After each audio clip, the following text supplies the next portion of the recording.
we had to make a report every month, tell them everything we were doing, action items, give them updates, and they didn't find us. We never made it, but we kept showing that we were trying. Yeah. Well, they find us, they gotta find everybody, probably.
Test, test.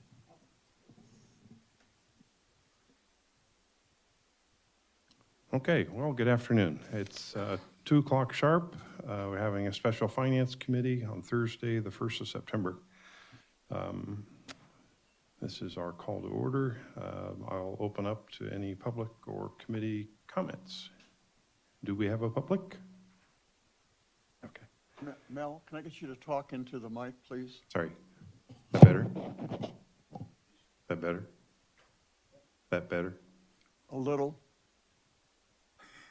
Okay. I'm pretty loud over here. Okay, how's that? Better. Okay. Are there any committee comments? Nope, seeing none. Okay, the reason we're getting together today is to prep for our discussion with Mark Henderson next week to provide guidance on Hildebrand. Thank you. You aren't listening in, are you, Mark? To help refine the guidance and discuss issues that we raised last week to see if staff has any concerns or opinions. I've neglected to bring the sheet that Stan provided earlier on, so I'm going to be kind of winging it here a little bit. And I'll probably ask Stan to step through the things that we had for consideration. I think one of the things, perhaps Don might be able to take a lead here as well. We were talking about tier widths, changes to tier widths based on what we think might be the water restrictions that California's going to be placing on us in the upcoming cycle. We talked about different ways of collecting the replenishment fee. We talked about, help me out, Stan. Can you take a lead on some of the major issues that we had on a couple sheets that we're hoping staff to work? I think we probably need to go over the actions and decisions that we need to make. Right. In that, I mean, I don't there's no have- point in going through, the assumptions haven't changed, right? I mean, all the background is the same. It's just trying to narrow down what the options are for the various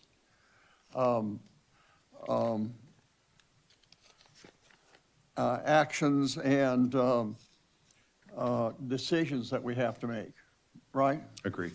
You want me to? Yeah, I don't have the sheet. I don't You know, have, oh, I don't well, have the list. so Probably ought to then. Yeah. Yes, okay. I guess start off with the actions, identifying the capital investment, top levels. We've done that pretty much. We don't have the schedule, but I think we know that we're looking at $9.4 million, that type of thing. The item 3 is the separation of the capital investment into the cash capital and the long-term capital investment. Have we made any progress on coming up with a cash capital budget? No, we're still working on it. Pardon? We're still working on it. Are we going to have something in writing? Guess we've got a meeting next Tuesday, Yes. and we have to hand off all this information to Mark, I would assume, or he's not going to have any chance at all to get anything done. So can we be ready on Tuesday to go through and review that and have you identify what the options and issues are? I would imagine we could have that, yeah. The item 4 is estimating the indoor and plus the outdoor state allocations. Obviously, there's a lot of question because the state's not told us a lot, but we're going to have to make some assumptions. So we need to understand what those options are as well. The indoor, I think, for at least a couple of years is 55 gallons per day per person. The outdoor, we're going to have to come up with a number. And in my mind, we're also going to have to come up with a number for the swamp coolers. Even if there isn't a subsidy or a waiver or whatever we want to call it from the state for swamp coolers, doesn't mean that we can't provide within our own budget a subsidy or a waiver of some sort relative to what we think is going to be there. But I guess what we need to do is again have specifically what options we have and what the staff's thinking of right now or thinking is the right number. I think I've given in the past my impression of what probably we need to do, that being the indoor at 55 gallons a day per person at 2.84 people per household. That comes to a little under 7 units per household. And then the swamp cooler is going to have to be something that we just have to agree on, take it to the board, make sure they are in agreement with us, and go with it, because there's not going to be any guidance from the state that I can see in the near future, right? Don, would you agree with that? I don't know that they're going to come up with anything that meets our time frame to put this together. It's going to be, kind of as you alluded to, a challenge to come up with the best number we can. And we have to be careful, because if we go here too far on the low side, then our rates are going to have to be higher to meet our revenue that we require. If we go too high, we run the risk of what happened before, too much conservation, and then we don't have enough revenue. So we've got to be very careful how we put the number together to the best number that we can to try and get as close as we can. But it is going to be hard because we have no outdoor component right now. We know 55 gallons per person per day for the next 2 years, but we don't know what allowance we're going to be given for evaporative coolers. As I sent an email this morning, there doesn't seem to be much movement on any of this stuff related to water use efficiency. So we're going to have to make some assumptions and come up with the best we can. Well, yeah, we're going to have to come up with a number as the bottom line. Well, absolutely. So we'll just do the best we can, and we need to provide a rationale, I think, is the important thing. It's got to be something that the majority of the board is going to go along with. But I don't think they have any strong feelings either, as far, if we can come up with something that sounds reasonable, I think everybody will go along with it. And you have to factor in commercial customers as well, commercial institutional customers, and how all this affects them. And that's a big unknown. Yeah, well, yeah, all we can do is work with the information we've got and do the best we can. But we're coming down to a point where we got to hand this off to Mark, or Mark's not going to have any chance of getting anything done. And Mark's not a source of information from other districts that we can tap into, or he's been able to see the 55-gallon impact and perhaps the outdoor allocation. That's why we've been putting all this together, so when he comes at the next meeting, hopefully he can give us some guidance, or at least he'll know which questions that he can look further into with his other clientele. And we have an average per capita use right now, right, that you report monthly? Yeah, I mean, during the summer, we're upwards probably of 140, 160, depending on the month. In the wintertime, 75 to 90. So we're not anywhere near close, 55, even during the winter. Well, we know there's going to be more than 55, right? They're going to have some outside allocation. But if they are going to be 55, then if we were to subtract that from what our average usages are today and assume the 75 to 90 does include indoor and outdoor, so, right. Yeah. Yeah, and maybe start, I don't know, 20% reduction, Well, like you say, it's a shot in the dark, but. we have the last year, and the trend so far this year is for less pumping, so I would assume we're going to continue to see that. How much, I don't know, and I think I heard Stan make a comment when I watched the meeting last month. It is going to decline, but you're going to come to some place where it's equilibrium, if you will, where we can't do much more. Where that point is, I'm not sure. But I'm pretty sure there's still I am sure there's still some room to cut a little bit, but how much more can we bring it down? I mean, right now we're looking at probably being under 6,000 acre feet this year if it continues to trend the way it's trending. We've never been below 6,000 acre, well, I shouldn't say never in the history, but since it's been a community with the base here, it's never been less than 6,000, so. Okay, well, so it feels like we're a little bit at an impasse, but it sounds like there's some hope that Mark might be able to help us talk through this discussion next week, and after our meeting on Tuesday, we should be able to arrive at a bogey.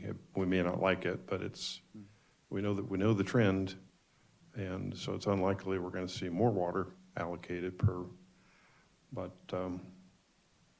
but he has to have that number before he can start off with any rate study, right? So it's one of the fundamental pieces he needs. It's one of the fundamentals, but there's work we can do, or he can do while we're still working on that number as well. There's a lot to go into this cost of Okay. service study. Well, any number we're going to come up with is an estimate.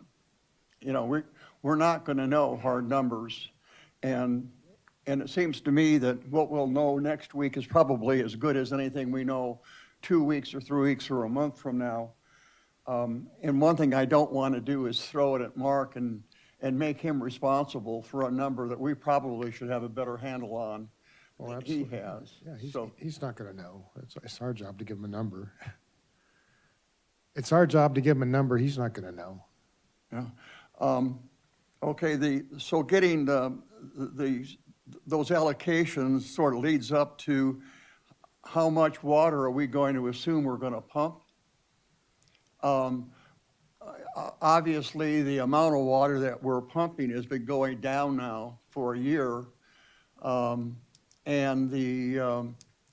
that's because primarily, I believe, the replenishment fee, the increase in costs for water. Obviously, the state's requirement to go to a lower number is also going to drive us down to a lower number. And our increases in fees are going to drive us down to a lower number. But what we want to make sure is what we use as an estimate is going to give us enough revenue so we can pay our bills. And so there's going to be a bit of a manipulation of the numbers so that we make sure that whatever we decide to use in the rate study, the rates that we come up with are going to be compatible with the amount of water we're allowed to pump and ensure that we can pay the salary of all our good employees. Hate to have another situation like we had a few years back. So we need to be cognizant that we've got to pay all of our bills with the amount of money that we bring in. And so that's going to influence what we're going to estimate our pumping at, I'm assuming. However, obviously that whole rationale has to fit together. And so it's the assumptions that go into all of that are going to be important. We've got to be able to make it seem rational and reasonable in the end. So on the pumping data, Don, you've mentioned a couple times about reduced pumping. How many data points do we have? How many months of reduced pumping have we seen this year? Well, every month this year has been less compared to the same month of last year so far. Now, I mean, we're, with the heat that we're experiencing now, I don't know, I'm not sure September's gonna trend that way, but I would expect August probably did as well, so. And as I said, the year before that, 2021 compared to 2020, January was when the fee was implemented, and we started seeing an impact of that fee in probably May, June of 2021. So again, I think we ended up last year with somewhere over 200 acre feet in 2021, less than 2020. And so far this year, I don't have August numbers yet, but I think we're 332 acre feet less compared to last year. So it's declined the last 2 years for sure. How much further we're gonna go, I don't know. But like I said, if we continue the trend, we'll be somewhere less than 6,000 acre feet. I think the assumption that was made regarding the original replenishment fee allocation was that we were pumping around 6,500 acre feet, or in that ballpark anyway. And obviously, if we're going to meet the SB 606 and AB 1668, or come close to meeting it, it's going to have to be below that, well below it. And I think we already are below that, right? Yeah, last year was a little over 6,200, and like I said, this year, if it continues the way it's going, we'll probably be below 6,000.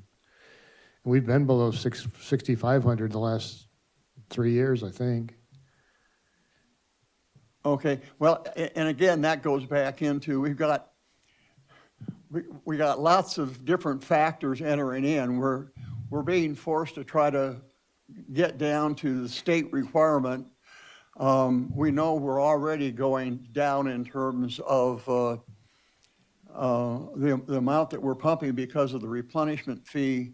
And even though the replenishment fee reduces as we pump less water, our increase fees, I think, will probably more than make up for that. So there's a lot of factors that have to be thrown together to establish what we are going to use in the rate study. And I'm not sure, it seems to me almost like what we should be using an average of water we see we're going to be pumping over the next 5 years, so that we don't overestimate the amount of water we pump, because all that does is lower the price, and then later on, when the actual use goes down, we lose money. So, it's a juggling act, but now is the time to address it, not wait until we get into financial problems. Because we know we're going down in terms of usage, and we need to rationally work with the numbers we've got. I'm sorry, did you want to recognize? Yeah, I just want to make a comment that I feel like we're preaching to the choir here a little bit. I don't think staff is unaware of the issues associated with that we're talking about, so I don't think we need to spend too much time on detail there, but we had a few top-level items that we wanted to make sure, that we could get comparisons on, and we shared those with you last week, I think. And I was more looking for feedback from the staff today if any of the requests or items that we suggested last week are things that are giving you grief, or do you want us to pause before we have a discussion with Mark about them for some reason? We had quite a few items that we talked about last week. Were any of those out of order or out of the realm of reasonableness? I don't think so. I think that was all. Okay. All things we should be looking at when we do the cost of service study. Okay, thank you. I'll take a moment here to recognize the public. Yes. State your name, please. Yes, Mike Neal. I think this fits in at this point in the discussion. Considering the fact that the rate structure that we have right now with the 3 or 4 tiers seems kind of arbitrary to a lot of people in the public. It certainly seems penalizing to those people in the lower tier, because it doesn't really matter how much water they use, 1 to 9 HCF. Most of their bill is in the fixed charges. So that discourages those people from conserving their current use at all, and what little bit they can. But they do comprise, has been stated in the past, a large percentage of the users in town. So it's advantageous to encourage them to conserve it as much as they can. The large water users, as you can probably assume, they're pumping a lot of water because they can already afford to do that, and they can already afford to pay the bill. And this $45 to $50 a month fixed charge they're paying is a small portion, so they don't really care about that. Now, as far as meeting state mandates, as I understand, all that really has to do with is your total pumping for the year. They're not really going looking and saying, well, they've got a tier 1 and a tier 2. They're trying to, encourage conservation with their tier structure. They just care about, okay, you pumped so many, HCF per capita this year, and this is what we want it to be. Did you meet it or not? Now, here's a simpler approach, and it is very simple, but it's real easy to come up with your rate structure with this approach. Because all you have to do is look at some kind of reasonable estimation of what you estimate your pumping needs to be. Can you hear me, Stan? Can you hear me? I'm trying to speak in close here. And anyway, look at what your pumping needs are, look at what your income needs are, and just divide the two. And I did that before I came up here. looking at about 6,000 acre feet pumping that we've got and a roughly $12 million operating budget, you come up with a charge, if you just charge by the 100 cubic foot, no fixed charges whatsoever, to meet your income needs, it'd be $4.60 per 100 cubic foot. People who use 200 cubic foot would pay, about $9 plus the GA fees. And the more you use, the more you pay, and the user knows exactly what they're in for. As far as conservation, the GA fees seem to be driving that for you. I don't think the water district really needs to do a lot, but what they really ought to be doing is finding every possible way they can to encourage conservation. That's going to get you down to a little closer to what these ridiculous state mandates are. I don't think we'll ever actually get there unless people start taking sponge baths. But there is a large percentage, obviously, used on outdoor landscaping needs, and a lot of people are just letting their grass die. They're letting other plants die. They're cutting it back because they're seeing all the fees they're getting, and they need to do that. And more whatever we've had in the past, looking for grants, pushing the state to say, hey, you're making the mandates on us, give us the money to encourage people to reduce their landscaping, the high water use landscaping, like the large broadleaf trees, things like that there's still a lot of around town. And get the landscape, if you got the landscape conservation way down, you would be within the current allocation that the GA has set out for the water district, no doubt. If it's just, a little over your typical household indoor use, you would be there. So the push for conservation is what's going to get you there as far as your overall use.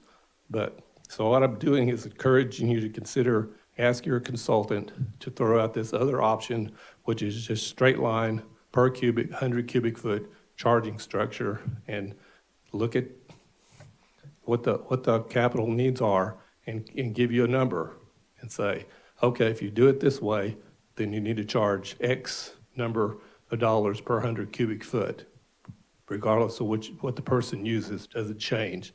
And I guarantee you that would be a big encouragement to that large percentage of users who don't really use a lot of water to trim it down some. Otherwise, they're just going to look at their water bill and say, wow, my water charge is only 20% of my bill, so why do I care?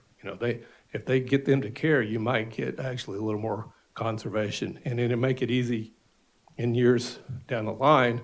If your income needs go up, you just do another 218, and you say, well, we got to charge a little more for water, guys, and make it what it has to be. But you don't have to have all this. I've heard a lot of conversation over the years down here about, how do we set this tier and that tier, how do we do our tier structure, and it's you just get completely away from all of that and just make it simple. Thank you, Mike. Mr. Neal, thank you. Okay, I really feel, can I borrow that sheet? Is that? This was the first one, not the second one. Okay, yeah, I just want to make sure. Yeah, you weren't here for the second one. Right? I don't even have this one with me.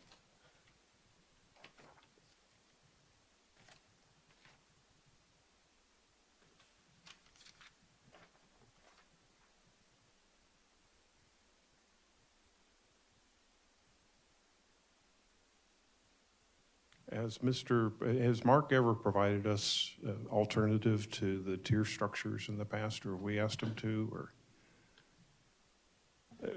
in following up on what Mr. Neal just asked, have we ever seen anything like that approach? He based the tiers on what the board wanted. So it was the board that gave him what options they wanted to see. Okay.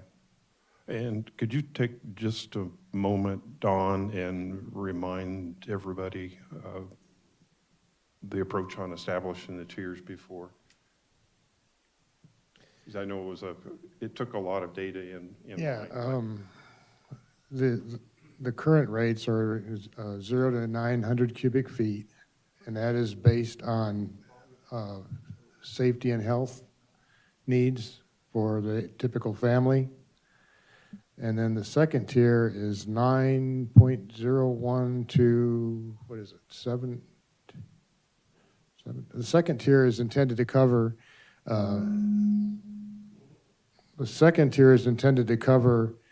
those basic needs plus desert landscaping. And then the next tier goes from, I think it's 2401 to 45.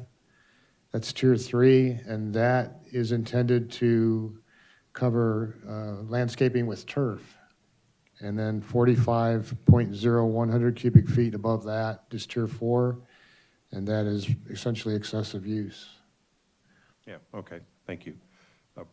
When we've been talking earlier on with the health and safety numbers, with the 55-gallon indoor use, the health and safety included in that a small amount for outside as well, or was that? Yeah, pretty much- I would comment, prior to the 9, I believe tier 1 was 0 to 5, I think it was, yeah, 0 to 5. It was, the extra 400 cubic feet is what was added for consideration of evaporative cooler use. So prior to this last rate study, it was 0 to 5 was tier 1, it's now 0 to 9. And the 0 to 9, just doing quick calculations, would include the 55, that's based on 55 gallons per day per around 3 average household plus evap coolers. Okay. So that we've kind of already established that without meaning to. And then last week, we talked briefly about the average square foot that was used for the desert landscaping estimate. I think it was 1,700 square feet was that's the number? I don't remember the number, but 17,000? the details of how it was calculated, there's a number of calculations that were done. It's in the last report from Mark, how those were determined. And I can provide you with that if you'd like. It just occurred to me that there had been some debate whether that number was too high. I think that was suggested by Mr. Rotora. I'm sorry, you're talking about the tier 2? The desert landscaping yeah, estimate. 24 is 208 gallons per day per person. What was the square footage that was used for estimating outdoor? Oh, well, that was, at the last rate study assumed that that they were dealing with strictly the front yard and the backyard. That is, tier 2 was the front yard, xeriscaped, and tier 3, I believe, was the backyard, either xeriscaped or fully landscaped, I'm not sure. Tier 3 is But turf. But the 24 was just the front yard, but they were assuming a 17,000 square foot lot. But in my mind, that doesn't matter. That's sort of ancient history at this point in time. The question is, what is the state going to allow us for outdoor use? And my feeling is the outdoor use is going to be less than the indoor use. My gut feel, quite frankly, because I've got nothing else to go on. The state's not said anything. But the indoor use is right at or a little under 7 units. If you, I think, liberally would give 7 units for the outdoor, that would be 14. And my feeling is we have to throw something in for the swamp coolers. And that, in my mind, should go into tier 1 as opposed to tier 2. Although, it could go either place in my mind. But we need a rationale. What we need to do is have the staff come up with, this is what we know, this is what we're thinking. Right. Here are the options. And the 24 is way too high. If you assume that the outdoor is the same as the indoor, plus 2 units for swamp coolers, which of course we don't use year-round, but I'm not sure how you would change it from month to month. That would be probably more of a nightmare than anything. That would put it at 16, the top of tier 2. And then what we need to do is have the staff come in with a recommendation as to, do we need a tier 4? And if there's a need for it, then, and we can justify it, that's fine. At this point in time, all we've got is indoor and outdoor, and then anything else is outside of the allocation. Somewhere along the line, it has to come in line with the state law of SB 606 and AB 1668. We got indoor, we got outdoor. So my feeling is at this point in time, I don't see a need for tier 4, but if the staff thinks there is, then, that's fine. Although my feeling is all that does is keeps the price of tier 3 low, and you've seen the curves, all those things go. It's not until tier 4 that people actually start paying anywhere near the flat rate price. But again, we need to look at all the numbers and have the staff show us what they think the issues are and where it's going. It's too bad the state hasn't been more forthcoming, but we can't wait for the state to come out. We have no idea if the state's going to come out this month, next month, 3 months from now. Right. So we just need to have the staff give us the options. I was going to make one comment.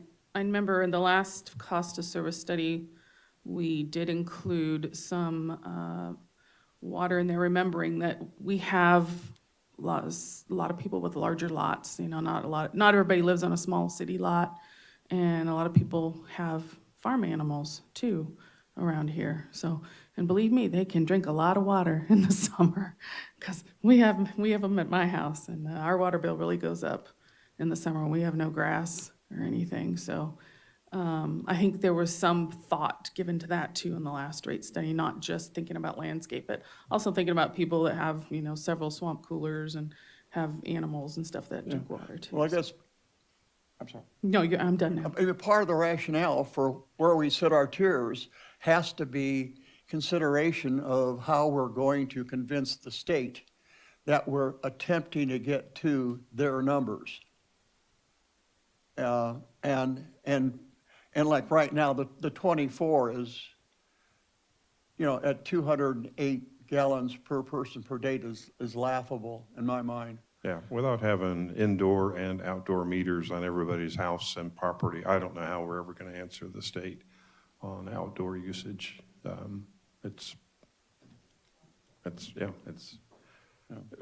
can look at an apartment, and if they're staying within the 55 gallon because they don't have any outside stuff, okay. But yeah, anybody else is going to be just. Yeah.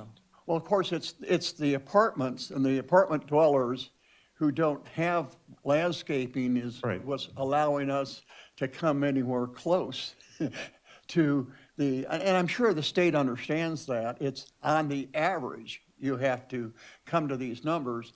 And we well recognize that we've got a lot of apartment dwellings that are probably in the 4, 5, 6 units per month. And then, of course, we've got people in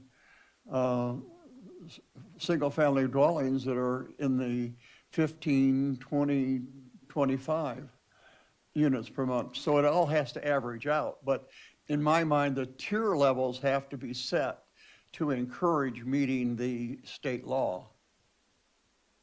Okay, and staff has mentioned that Mark will be helping us understand that a little bit better next week. We've got total pumping, Don's got those numbers. We're We're anticipating some reductions continuing, but we don't know how much. So that'll be a guess or a educated guess. And then there's the fixed revenue versus commodity revenue ratio discussion. I think we're currently at 60-40. I've heard the concerns about making that too much based on commodity for concerns of having revenue shortfalls.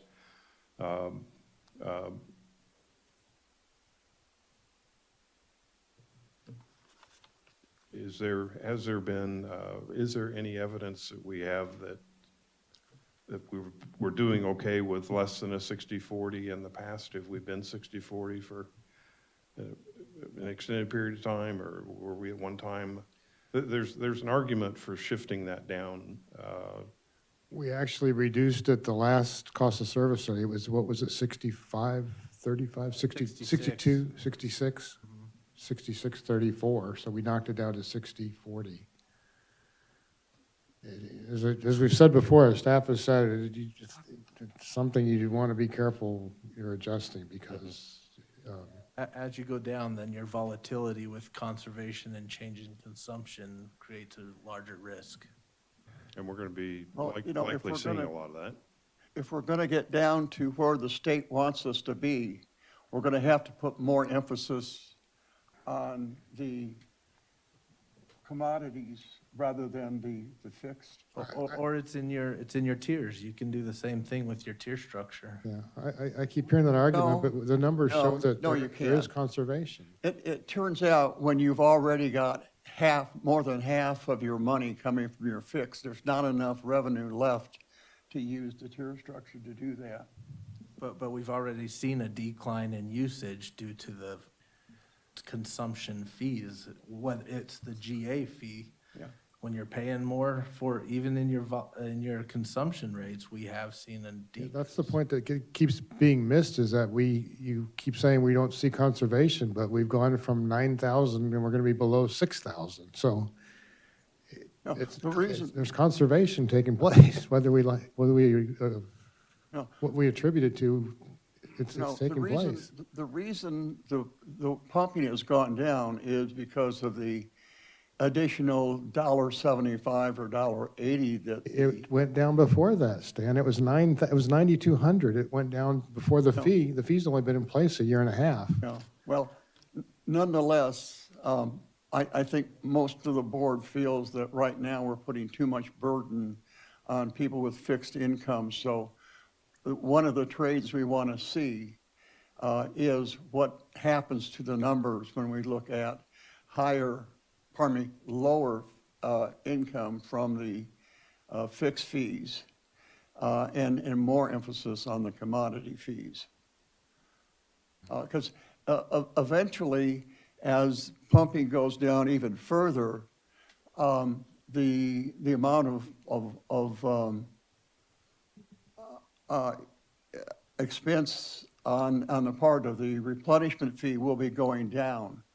And we want to make sure that people don't get the idea that water is cheap and they don't need to conserve.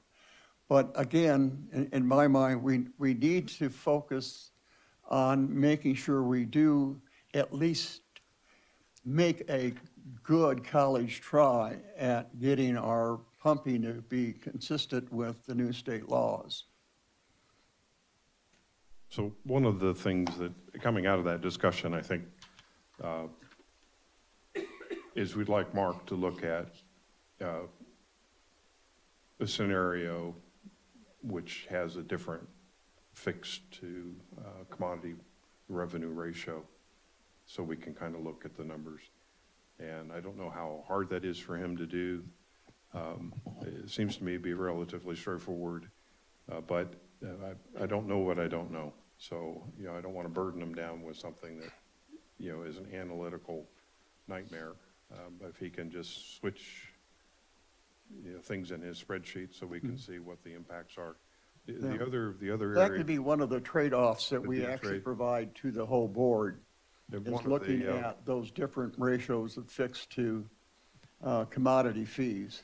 And the other way that we had discussed briefly about a way to perhaps lighten the load a bit on our lower income components in the valley was to look at a different way of recovering the replenishment fee, so that maybe tier 1 wouldn't have as much of a replenishment fee payback as tier 2 and tier 3. Right, by treating it as a separate source of water, right. That's exactly what I was just gonna say, is if you really want to impact that, then take the GA fees and put it on those who are actually causing us to go outside the allocation. Yeah, and that makes logical sense to me, and I think we'll have quite an impact. As a matter of fact, we talked about this quite a bit last week, so. Yeah, I think that's the way that you address the concern about the lower income people, is reduce the burden of those fees on them, rather than mess with the commodity versus the It'll fixed rate effectively charge. do that, right? Yes. Okay. Break for the public? Yes. Mike Neal again. So what I'm hearing here is what I'm going to suggest may be an unnecessary concern about overall income to the district, and the effect of the fixed fees on that or not. As you all well know, you're not going to let the district go bankrupt. And you could have a 218 every couple of years to change rates if you need to do so. What I'm hearing here, and has been stated in the last 10 or 15 minutes, is that the water usage downturn, if you will, it's not like super drastic from one year to the next. It's gone down, may go down a couple hundred acre feet, 200 or 300 acre feet. That's not a percentage high enough to have a huge impact on the income. But what I am hearing is continued discussion about the tier rates, and staying with the same old approach of having fixed fees and having tiers. And what I suggested before, to simplify all this, could just be a straight line charge. And it's already well known, I don't know what the percentage is, but it's very high, that the people using water within the first 1 to 900 cubic feet is a large percentage of those, and they are absolutely discouraged from saving any water use when they had to pay these fixed fees. And even if it was only, $20 or $30 of fixed fees, which right now I think it's about 50, they would still be discouraged from doing that. So I again encourage you to have the consultant lay out a scenario for you that would provide the income needed, and you could estimate this pretty closely over the next 2 or 3 years, what the district's going to need, and to say, well, you need X number of dollars per 100 cubic feet of water charged to each customer that uses water, and this will give you your income. And then everybody in town totally understands what their bill's going to be.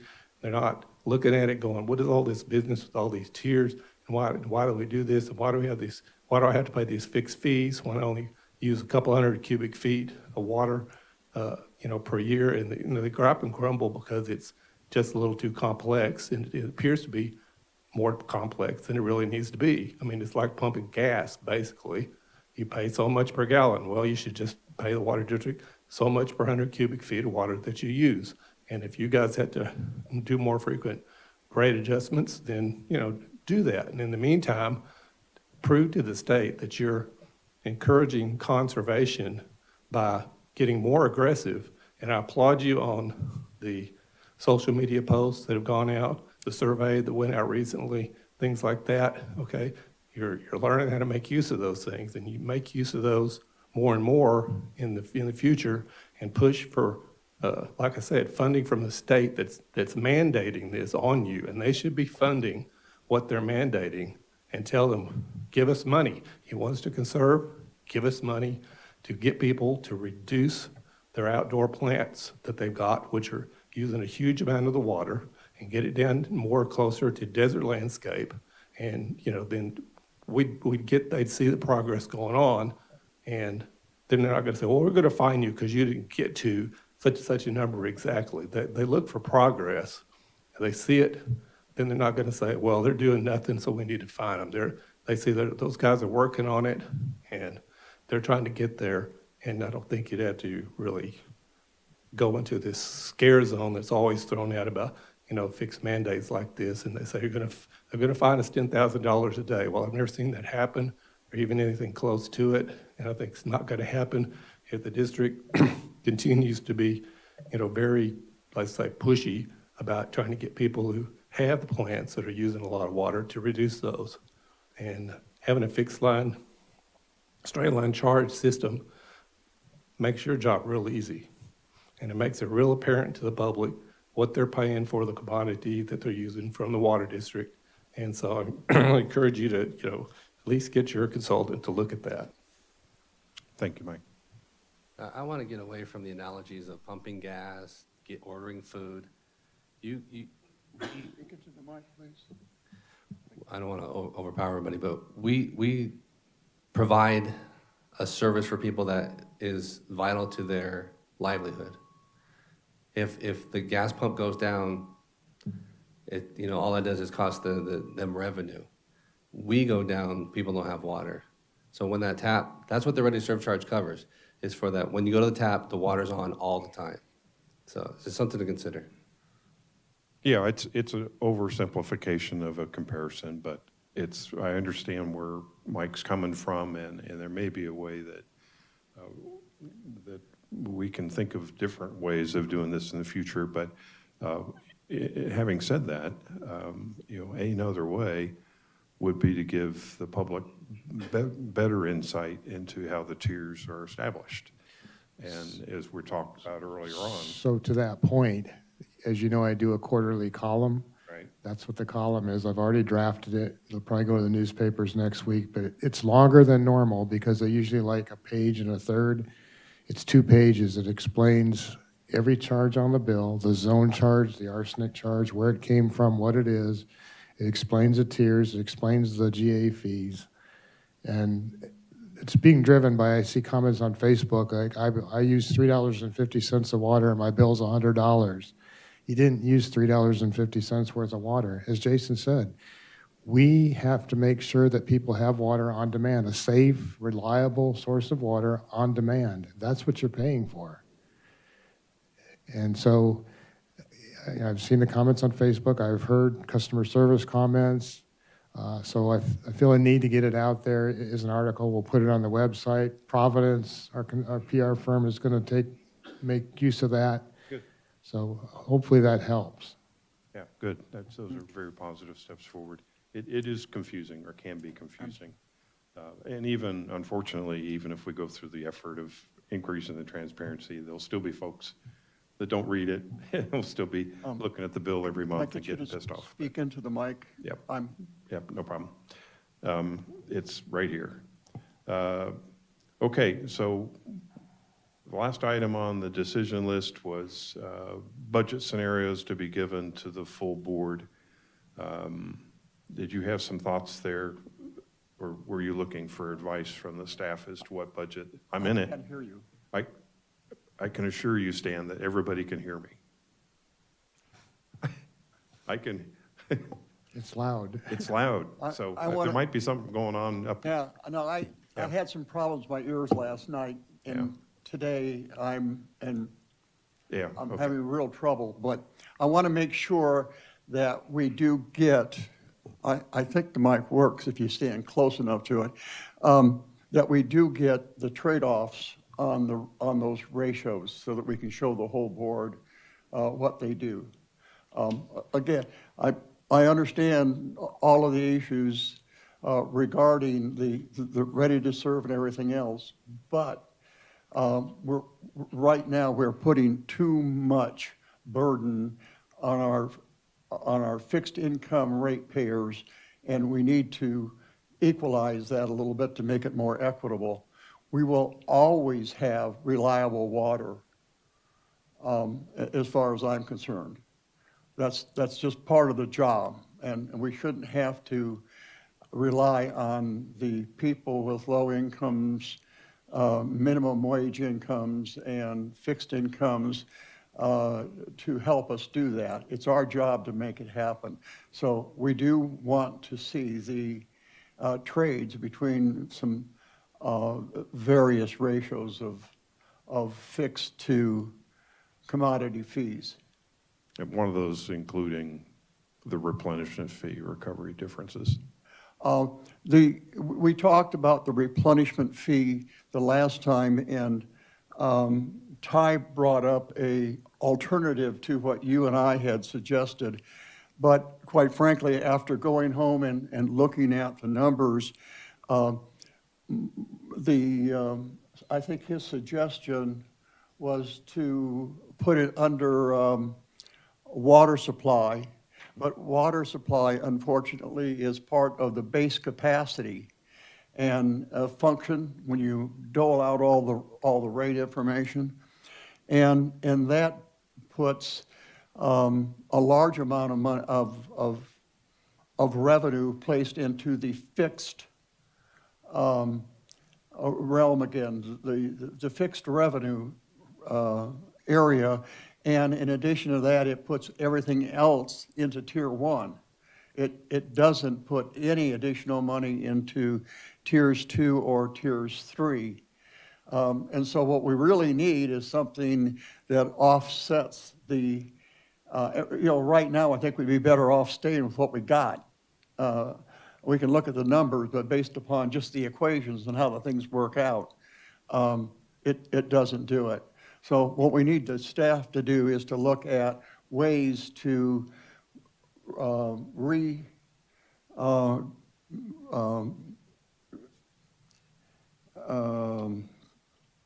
distribute the replenishment fee so that it doesn't put more burden on the low-income people.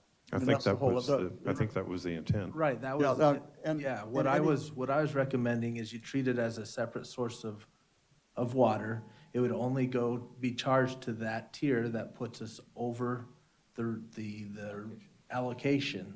It would not be a fixed, it wouldn't go into the fixed, it would simply be a commodity rate that's applied to the higher, either 2 tiers or the highest tier, however we set it up to recognize that water Oh, okay, usage yeah, that puts us that over. wasn't clear when you, so Yeah. I think what we need to do is go through that in much more detail. But, yeah, no, I think I would concur with that.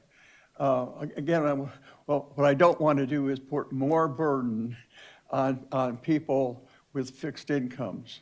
I mean, that's bottom line. Well, saying that a different way, put more burden on people with fixed incomes that are using minimal water. Yeah, If they've got a big lawn and everything and they're on fixed income, my sympathy goes away. and But it still goes back to the old adage, if you use more water, you pay more. right, All right. and that's only fair. If you don't use as much, you shouldn't have to pay as much. Right. Okay, well, we got to the bottom of the decision chart. It sounds like we're ready to have our meeting next week. So we'll have our normal review that Ty will lead. And then we'll have Mark online. It's probably going to be a longer than normal finance meeting. Right, yes, but currently I have him first in the Okay. agenda, just so he doesn't have to wait around for whenever we get done with everything else.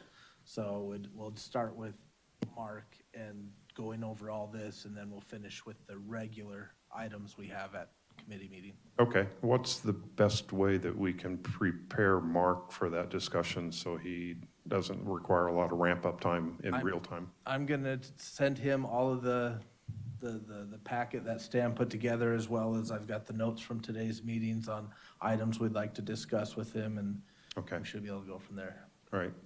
Sounds like a good approach. And we're scheduled at 2:30, okay, so. And we got all day. Okay, good deal. I will take a step to honor staff's time, and I think we've pretty much beat this dead horse enough. And I'll end up with, a comment that I think Jason might like. My feeling is that we probably ought to move forward and do our meeting next week at Tuesday. Have we made any progress on talking with Mark about alternative ways of handling the commercial? We haven't had that discussion yet. We've been waiting to get all the information from you guys to turn over to him. Well, I'm not sure we have any more information. I mean, the thing is, we've standardized the residential on the 3/4 inch meter, which is totally opposite of what the commercial side of the house is doing. So my feeling is we need to dissociate the commercial from the residential just to give the residential people a fair break. And Mark's the one who's got background on that. What we need to know is what is he doing with other customers and other accounts, and what are our options regarding that. And it seems to me is going to be a straightforward thing. Well, he knows what can be done that's permissible and legal, and we need to review that, study it, and decide if we want to take it to the whole board. So the famous example is Saracosa College with the 8-inch meter, I think it is, but they don't, there's an opportunity there for meter missides or meter mismatches as to the actual water used by the property to appear to be gaming the system. It may be because of future growth, there may be other reasons that something like that would have been put in, but. Yeah, and I can assure you Mark has experience in that, and he can, on Tuesday, he'll be able to give us. Okay, awesome. What he thinks our options are. There was one other quick one that we didn't talk about, and that was, When you say gaming the system. well, I'm probably being a little bit overly critical there, right? But, if you put in an 8-inch meter and you're using water, fully utilizing I the want you to know that almost all the large meters are compound meter. So they'll have an 8-inch component and then a small component on the side for low flows. Okay. Thank you. I did not know that. The last one that we talked real brief about Last week, was the we charging. also talked about the use of landscape meters and how that fits with us being able to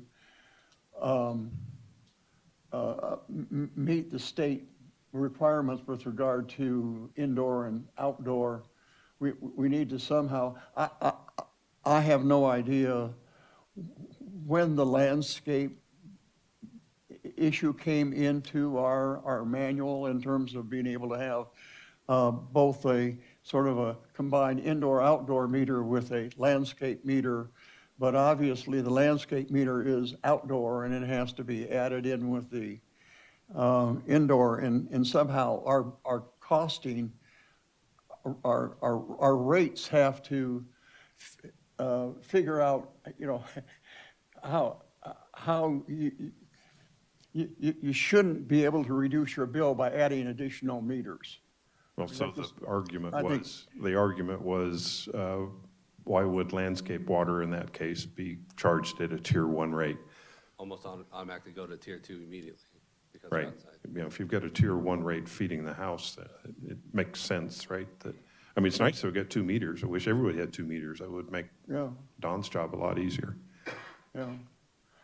Well, Yeah. So anyway, those are Why a we didn't couple do it. other issues that we need to deal with. And my feeling is that, we really need to be able to convince the state that we're trying to get to whatever the requirement comes out to. It's a shame on them that they haven't given us more information. On the other hand, I think we could make some reasonable assumptions, and we're going to have to. Because frankly, they're not going to give us the information. If they wanted to give it to us, they would have given it to us 6 months ago. okay. And I have no idea why they haven't. Someone's got an agenda going on there, but God knows what it is. Okay, then. So we'll see everybody next Tuesday at 2:30. And my feeling is that's a good goal. Thank you. What was the number up to, Jason?